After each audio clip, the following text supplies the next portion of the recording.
Welcome back to the channel, everybody. You see I got a messy bench, which tells you I'm actually getting some good work done today.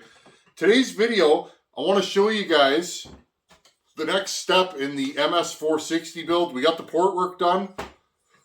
Got a little bit of finish work to do, but before I do that, I want to show you guys what I'm going to do to this piston. These MS460 pistons have tiny wee little windows. Not a lot of room for air to go through there.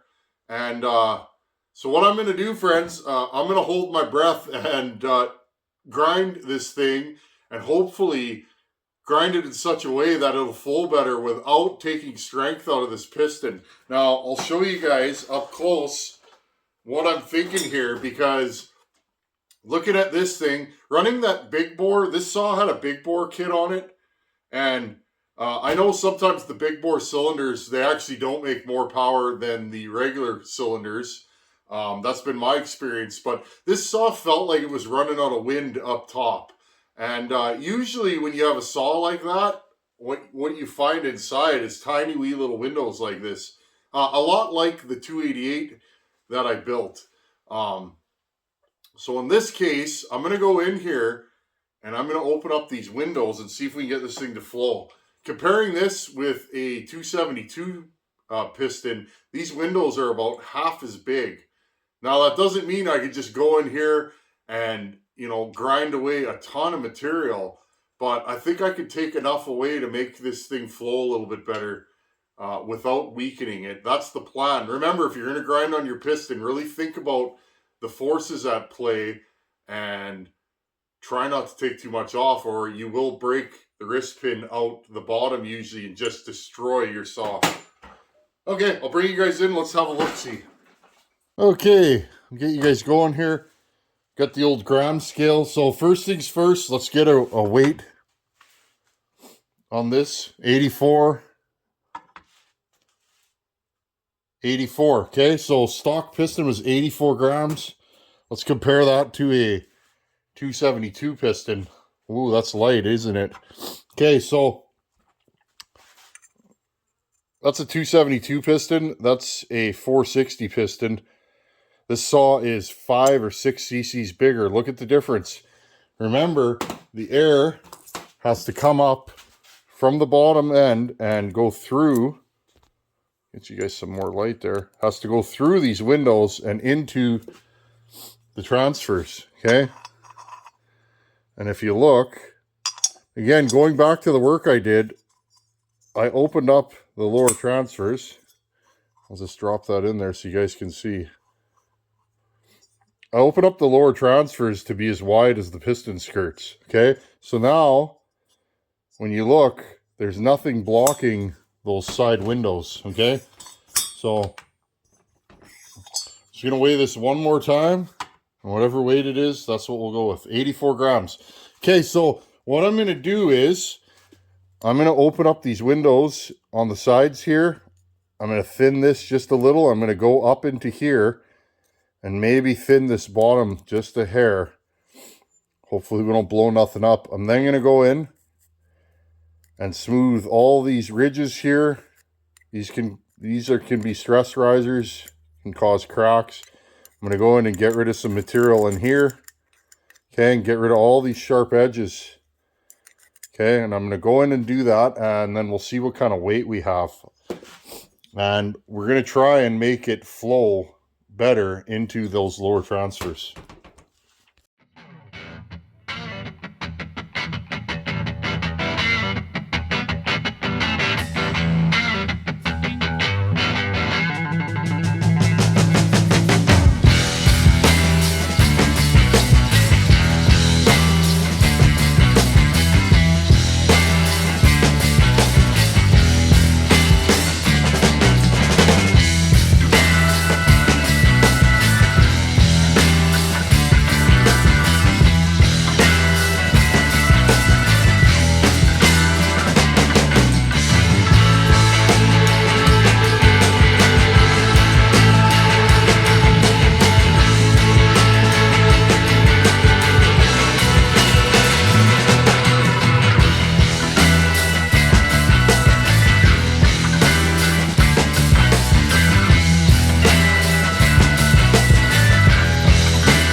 Okay, I got the windows ground now. I'm a little nervous about this one.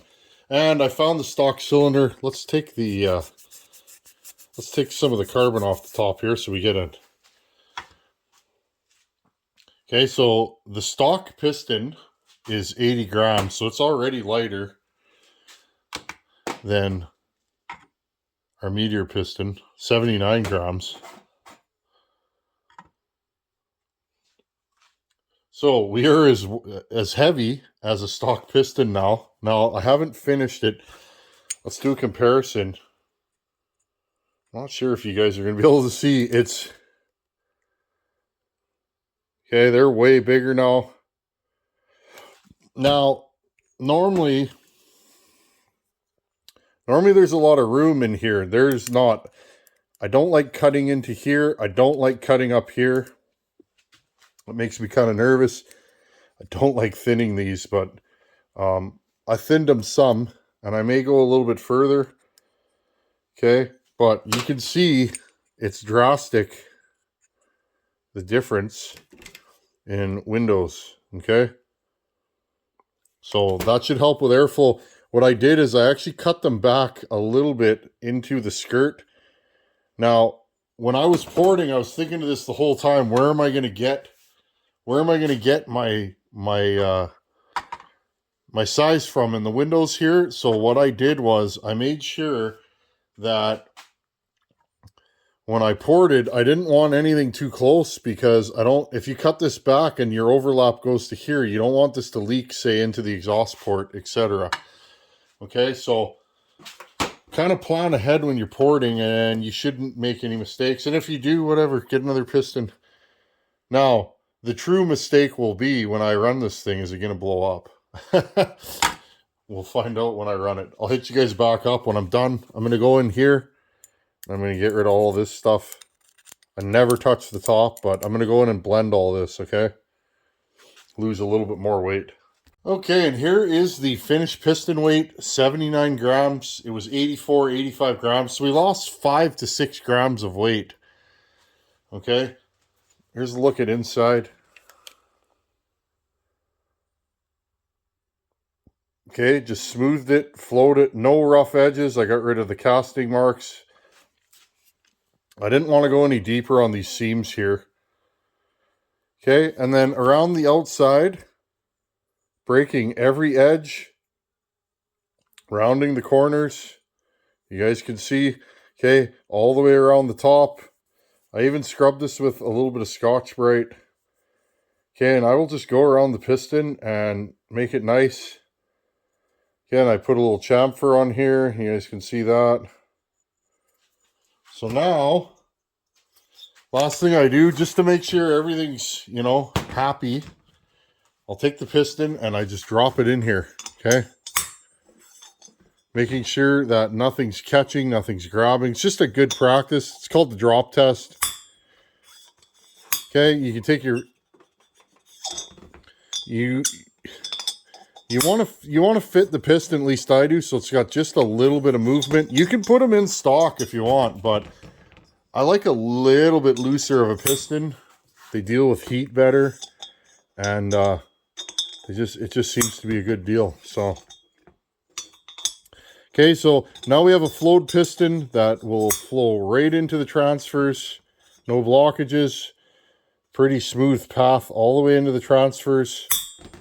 And we should have a saw that goes fast. When I say should, I say that because I don't know, right? We never know what a saw is going to do till we fire it up. Okay. Once again, stock piston.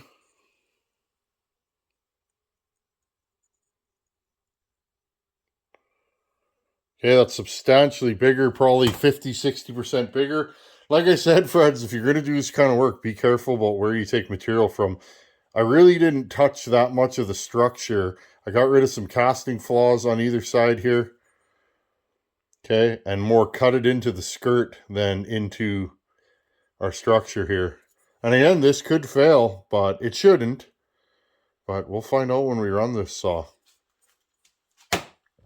Okay, well, there you guys go. A lightened, smoothed, flowed, larger windowed MS460 piston We've lost 5 or 6 grams, and we should be good to go. This piston weighs about what a stock one does now, so hopefully we didn't take too much material out, and I think it's going to be good. And again, friends, if you're going to do this kind of work, it is finicky. It does take a while. Again, I'll just keep running my finger around this and just keep feeling for any imperfections or rough edges. And I think we're good to go. I'll take one more look at the cylinder before I throw it in the ultrasonic cleaner. I'll put it in there for about an hour, and I'll put the piston in some gas in a jar and throw that in the ultrasonic cleaner, and we'll be good to go. Again, if you're going to do that, I usually leave the jar open with the fuel in it, and I don't put too much heat. Usually with gas, I don't put any heat in the ultrasonic, but to each their own. Anyhow, friends, hopefully this works, and hopefully we don't have any problems. Hope you guys enjoy this kind of content. You guys know what to do if you like it or don't like it. And I appreciate you guys always hanging out here. Thanks for watching. Take her easy. Later. Hey, good morning, everybody. It's first thing in the morning. Just thought I'd close this video off. There you guys go. I did do work to the piston on that saw. I got a bunch of questions and comments last week about did I do piston work, and indeed I did. I didn't want to let the cat out of the bag. So there you guys go. If you don't want to open up the windows, I understand. You got to be in it to win it with that kind of work. You got to take your time and understand the load on the piston. You don't want to make anything too thin or weaken it, or the piston can break. So I just wanted to give that little warning out there. Don't be afraid to do that kind of work, but just be aware of what's happening and, you know, what kind of problems you can cause. Lots of traffic out here today. They're harvesting, getting ready to harvest, and they're building a workshop at my neighbor's, so a big workshop. So there's been trucks going by like crazy, getting things done before winter. Today's question of the day was actually a comment. Somebody posted, can I use the same numbers on my Ms460? Yes and no. The exhaust and intake timing you could definitely use. The transfers are different on that saw, and a lot of the modern saws have transfers that feed from the front, which makes them long. And what I notice, a lot of the manufacturers, they're shortening the blowdown. A lot of the newer saws have really short blowdown, meaning the transfers open sooner. And they kind of have to, because the transfer distance is so long. Everything has to happen quickly. You know, that piston's going up and down. So what they do is they open the transfers longer, because it's going to take longer to get the air from the bottom to the top, especially because you're usually turning 90 degrees before you hit the upper transfer. So if you're curious about a 461, I did build one, and it's in my Stihl playlist, and I showed all the work that I did to that saw. So timing numbers can be similar amongst models and even brands, but you really do have to time the saw, kind of see where it's at, and then make appropriate moves based on what you think the saw needs. But yeah, so I wanted to answer that question. One more thing, friends. YouTube, I always think about, you know, why I'm here and just what I enjoy about YouTubing. And one thing I'll say, friends, is I build saws for fun. I don't take it seriously. I mean, I'm serious about my saws. I like to be meticulous. I like everything to look good and work good, but I don't take it seriously. It's not the be all and end all for me. And but what I do take seriously is the friends and the connections that I've made. And I do believe that, you know, things happen for a reason, and if you will something to happen, it will happen. And it was interesting. Couple weeks ago, one of the subscribers on this channel, he's been here forever. He's one of my original subscribers, probably under 100 is where he jumped in. He's been here for years, and just positive guy. And I always thought I'd like to talk to him one day. I hope we cross paths. And it's funny, but turns out he knows somebody that I know, and we got put together, and we yacked on the phone for about 45 minutes, an hour the other night, and it was pretty neat. Getting to talk to somebody on the other side of the world and seeing how much we have in common, it was pretty neat. So you know who you are, and I appreciate you, just the words of encouragement, and you know, it feels good, when somebody tells you how you're, when somebody tells me how my channel's affected them, it invigorates me. It keeps me going. So that's what's important to me. It's not about, subscribers or building the fastest saw. This is one thing I can say. If you're going to start a saw channel, and it seems like there's thousands of them now, there's a lot of saw channels out there. But if you're going to start a channel, stay humble.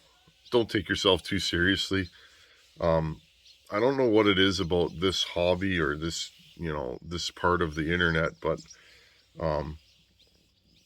it seems like there's just a lot of guys bashing each other, and I don't understand it, because at the end of the day, it's just a saw. A lot of guys port, a lot of guys build good saws, a lot of guys build faster saws than I do, and that's the truth, and the truth will always prevail. And it's just like, if you start a channel, just be who you are, and be honest and be humble. And I think people have had enough of the drama. It's constant, and I think people don't have an appetite for it. I think being nice and kind and honest will always be better. And I'm just a guy working in my shop. I happen to have a YouTube channel, and people seem to like what I do, and that's good enough for me. But what's more important for me is how my content, my message, how it affects people. Getting to speak with this longtime subscriber, and just hearing him talk about all the years he's been here, and talking about old projects that I did, and that, it was nice, and I appreciate that. You guys keep me going, and I try and make the best content that I can. But honestly, friends, 98% of the time I'm just filming whatever I'm doing, and that's the way it's always been. I find if you are gonna make content, you have to integrate it into your life, and that's just what I do. If I'm doing something, I set up the camera and I film, and that's what I enjoy about YouTube. Anyhow, friends, thanks for hanging out here. Work on those pistons. Try it. Just be careful. Don't go too far, and I think you'll enjoy it. Anyhow, thanks for watching. Take her easy. Later.